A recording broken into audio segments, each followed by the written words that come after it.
जय हिंद, नमस्कार, जोहार साथियों। मैं बादल आपका स्वागत करता हूं अपने YouTube चैनल पे। जेएसएससी ने आपके एग्जामिनेशन की डेट जारी कर दी है। जी हाँ, आपके बहुप्रतीक्षित एग्जामिनेशन जेएसएससी सीजीएल की तारीख जो है आनन फानन में जेएसएससी के द्वारा जारी कर दी गई है। और यह तिथि कब है? 21 जनवरी और 28 जनवरी। अब ये तिथि, इस पर संशय क्यों है? इस तिथि पे शक क्यों कर रहे हैं? इसे तिथि नहीं धोखा क्यों कर रहे हैं? इस पर विवेचना करने की जरूरत है, इस पर जो है मंथन करने की जरूरत है। फिर आपको मेरे मंथन के बाद आपको निश्चित लगेगा कि ये डेट नहीं छलावा है, ये आपके साथ एक क्रूर मजाक है फिर से। ठीक है, हम इस पर इसकी विवेचना करेंगे और इसका निष्कर्ष निकालेंगे। आप चैनल पर नए हैं तो चैनल को आप सब्सक्राइब कर दीजिए। ठीक है, क्योंकि मैं लगातार ही आपके बीच में जो विवेचना लेके आता हूं और आपके बीच में जो निष्कर्ष लेके आता हूं वो सटीक होता है, वो हमारा आकलन सत्य होता है। आप हमारे प्रीवियस सभी वीडियोज में देखिए, हमारा ट्रैक रिकॉर्ड रहा है कि केवल वही बातें हमने करी हैं जो आपके हित की हैं। तो अगर आप चैनल पर नए हैं तो इसको सब्सक्राइब कर दें, अच्छा लगे तो मित्रों के बीच में शेयर भी करें। देखिए, जेएसएससी सीजीएल आपने देखा, कल एक नोटिस आई, परीक्षा की तिथि रद्द कर दी गई। ठीक है, और कल चाहती तो साथ ही साथ इस घोषणा को भी किया जा सकता था जो आज घोषणा हुई, लेकिन इस घोषणा को कल नहीं किया गया। और सरकार को शायद यह अंदेशा नहीं था कि 15 तारीख को इतना बड़ा आंदोलन होने जा रहा है। अब सरकार को यह भनक लग चुकी है कि यह जो 15 तारीख की आंदोलन है वो सरकार के इमेज को बहुत भारी नुकसान पहुंचा सकती है। ठीक है, और चूंकि उसको इसका भान भी हो गया था, राज्य भर के विद्यार्थी बिना किसी के नेतृत्व में, बहुत बड़े किसी ना नेता के नेतृत्व ना किसी झंडे के बैनर के तले, सब स्वतः एकजुट होकर पूरे रांची में जो है कार्यालय को, आयोग को घेर लेने के लिए जो संकल्पित थे, इसकी भनक प्रशासन को मिल चुकी थी। ठीक है, और इस जो भनक, इसको देखते हुए उसे लग रहा था कि इस प्रकार के आंदोलन में अगर इस वक्त ऐसा कोई आंदोलन हो जाता, क्योंकि सरकार अभी विभिन्न कार्यक्रमों के द्वारा अपनी छवि चमकाने में लगी हुई है और इस दौरान इतना बड़ा धब्बा, इतना बड़ा आंदोलन का टीका लग जाता तो सरकार की छवि खराब हो जाती, जिस वजह से आनन फानन में उसने इस तिथि को जारी कर दिया। अब हम लोग चलते हैं, हम इस बात को निष्कर्ष पर पहुंचते हैं कि आखिर इस तिथि में परीक्षा क्यों नहीं होनी है। ठीक है, उसके पहले मैं अपने कुछ सब्सक्राइबर्स के कमेंट है उसको मैं जवाब देना चाहता हूं। मुझे 1 मिनट का वक्त देंगे। मेरे कुछ सब्सक्राइबर्स ने कमेंट किया है कि सर, आपने बोकारो में जो अपने ऑफलाइन सेंटर में जेएसएससी सीजीएल के लिए जो क्विक रिवीजन बैच स्टार्ट किया वो क्या है? तो मैं आपकी जानकारी के लिए बता दूं, क्योंकि इतने लोगों को 1 बाय 1 आंसर देना संभव नहीं है, इसलिए मैं वीडियो के माध्यम से बता रहा हूं कि आप हमारे बोकारो या आसपास क्षेत्र में अगर रहते हैं तो चास तिलीरी में हमारा ऑफलाइन ब्रांच चलता है, जिसमें हम लोगों ने जेएसएससी सीजीएल के लिए special focused special revision batch हमने स्टार्ट किया है। जी हाँ, बिल्कुल कम समय में जो आपकी परीक्षा होगी उसके पहले हम आपके संपूर्ण सिलेबस की तैयारी कराएंगे। एक भी कोना आपके सिलेबस का छूटेगा नहीं। कई बार ऐसा होता है कि जब आप खुद से तैयारी करते हैं या जैसे भी करते हैं, आपका ऐसा होता है कि कोई विभाग जो है आगे बढ़ रहा है, कोई सब्जेक्ट पिछड़ जा रहा है, कई ऐसी समस्याएं आती हैं, ये कॉमन सी बात है।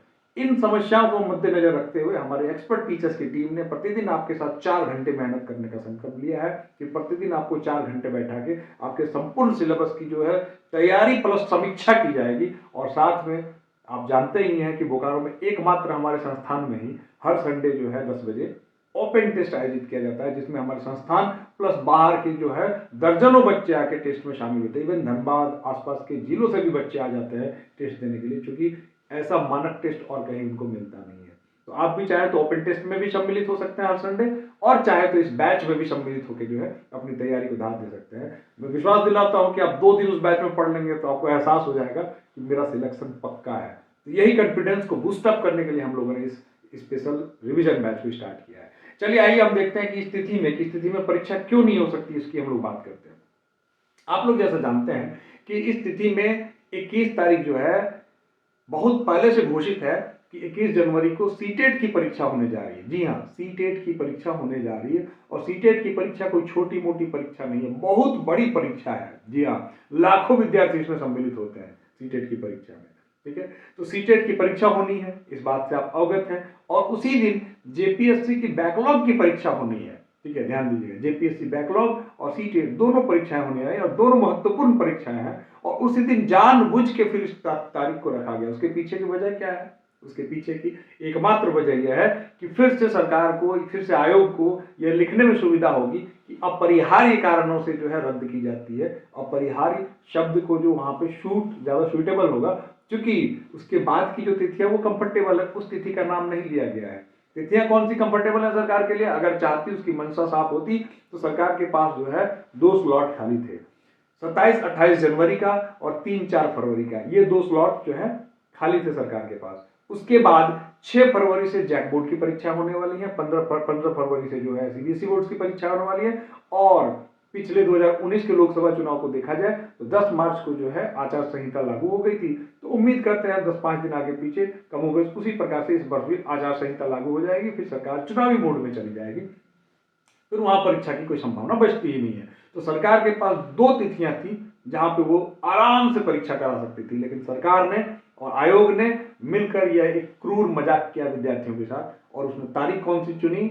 21 तारीख, ताकि कैंसिल करने में किसी प्रकार की उसे परेशानी, कठिनाई ना हो।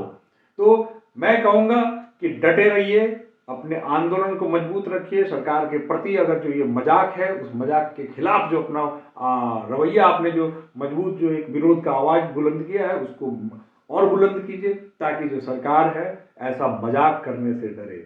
और आपको मैं एक बात बता दूं, ये जो परीक्षा की तारीख आई है आनन फानन में, यह सरकार ने 15 तारीख के आंदोलन के डर से ये घोषित किया। ध्यान दीजिएगा, आपके डर से सरकार ने उसे लगा कि इस वक्त अगर ऐसा होता है तो हमारे ऊपर इतना बड़ा आंदोलन हो जाता है तो हमारे ऊपर एक बहुत बड़ा धब्बा होगा, बहुत बड़ा कलंक होगा। इस कलंक से बचने के लिए सरकार ने, आंदोलन को दबाने के लिए सरकार ने, आंदोलन को 2 फाड़ में करने के लिए आनन फानन में तिथि जारी कर दी गई है कि लोग धीमे पड़ जाएंगे, लोग जो है सुस्त पड़ जाएंगे, लोगों को लगेगा कि नहीं चलो पढ़ते हैं यार, डेट आ गया। आप पढ़ाई जारी रखिए, आप तैयारी जारी रखिए, लेकिन साथ में आपके साथ जो लगातार 8 वर्षों से मजाक हो रहा है, इस मजाक के खिलाफ जो अपना विरोध की आवाज को बुलंद करिए। और आप ध्यान रखें कि आप अपने हक को जो है इसी प्रकार, झारखंड जैसे राज्य में अगर आप पैदा हुए हैं तो अपने हक को छीन कर ही लेना पड़ेगा, आपके पास कोई विकल्प और नहीं बचता है। तो आपको पढ़ाई भी जरूरी है और लड़ाई भी जरूरी है। तो अपनी तैयारी को लगातार बनाए रखें, आप साथ में अपने विरोध को लगातार बनाए रखें, जब तक कि सरकार कोई ठोस डेट नहीं देती है, कोई विश्वसनीय डेट नहीं देती है और कोई प्रमाणित डेट नहीं देती है, तब तक आपको अपनी लड़ाई भी जारी रखनी है और साथ में पढ़ाई भी जारी रखनी है। क्योंकि डेट आ भी जाता है, अंततः आपकी तैयारी ही आपको सिलेक्शन करवाएगी, इस बात से आप वाकिफ हैं। इसलिए मेरा ये कहना है कि किसी भी कीमत पर आप अपनी तैयारी के साथ समझौता ना करें। अंततः आपको तैयारी के बल पर ही नौकरी लेनी है, अंततः तैयारी के बल पर ही आपको एक सीट सुनिश्चित करनी है, इस बात का एकदम बिल्कुल ध्यान रखेंगे। तो एकजुट रहिए, पढ़ते रहिए, मस्त रहिए, जबरदस्त रहिए और इतने संकल्पवान बन के रहिए कि जेएसएससी सीजीएल में एक सीट सुनिश्चित हो, इतना कॉन्फिडेंस हर वक्त अपने मन में बनाए रखिए। हम आपके साथ हैं, बोकारो इंस्टीट्यूट आपके साथ है, मैं बादल आपके साथ हूँ। किसी भी कीमत पर हम छात्रों के हक की लड़ाई में उनके साथ हैं और तैयारी में तो हम आपके साथ हैं ही। फिर मैं कहता हूं कि अगर आप बोकारो आसपास के क्षेत्र में रहते हैं और अगर आपको लगता है कि आपकी तैयारी पूरी नहीं हुई है, तो आपको घबराने की बिल्कुल जरूरत नहीं है।